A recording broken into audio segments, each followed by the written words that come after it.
all for joining us here today. Thank you, Miro Lajčák, because we used to be colleagues in the Foreign Affairs Council for a long time, and we always called you Miro. And now you are the deputy, it's called, DPA, yes, PGA. It sounds like the tour, another event, it's not. But the President of the General Assembly. And you've done that in such a marvelous way, and I really congratulate you on the progress that you have made on this post. And I think especially in focusing and helping the Secretary General to focus also on conflict prevention, which I think is also an important priority for all of us. Now, I have found myself giving very much the same speech lately, ever since I became a grandmother. So raise a hand, all those of you who are grandmothers or grandfathers in this audience. So few? You are young then, all of you. But I guess that all of you who have grandchildren, and I know Jan is one of them, realize that hope must be the most important asset and the most important building block for also working on conflict prevention and building a lasting peace and development.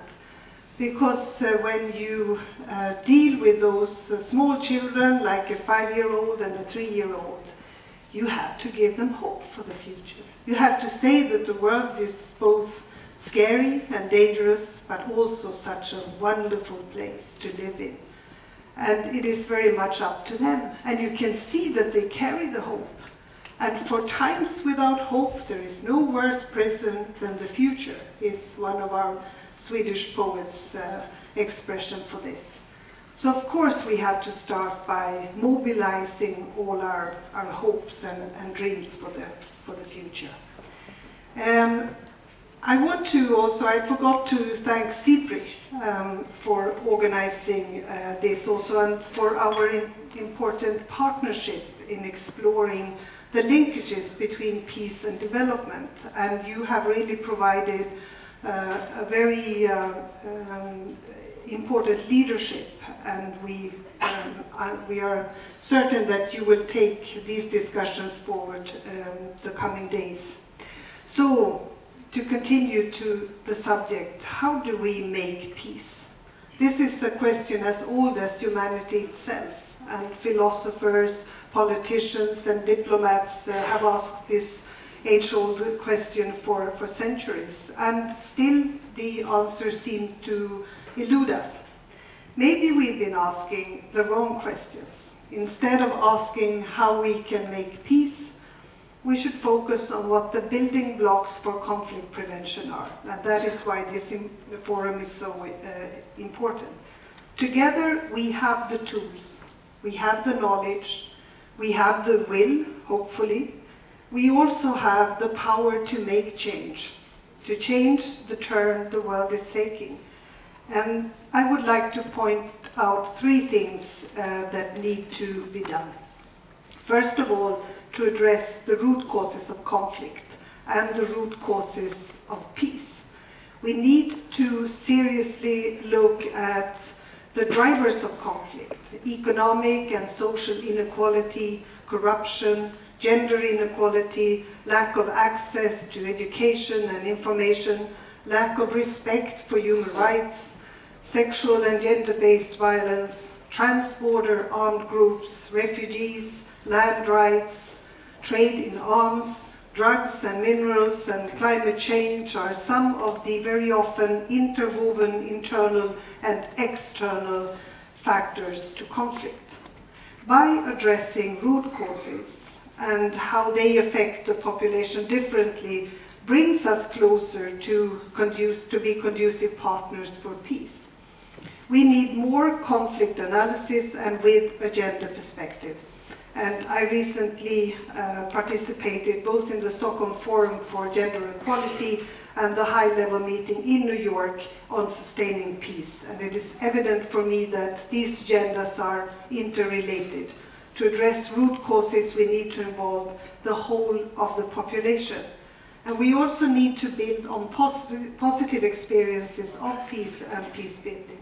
We need to support research around root causes of peace and peace-generating mechanisms. We need to work with civil society and local communities, and we need to look at what binds communities and societies together. In short, to build on what works and seeking to understand why it works. My second point is about taking steps to create durable peace.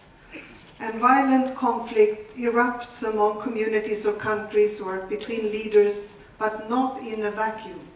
They are supported or opposed by different members of communities, countries, and parties. And it is our duty as international community to find out and identify those who obstruct and those who support negotiations, peace building, and reconciliation, and to strengthen important actors. Women's participation is essential to creating lasting peace, and new research from European universities supports the idea of a robust relationship between women signatories and the durability of peace.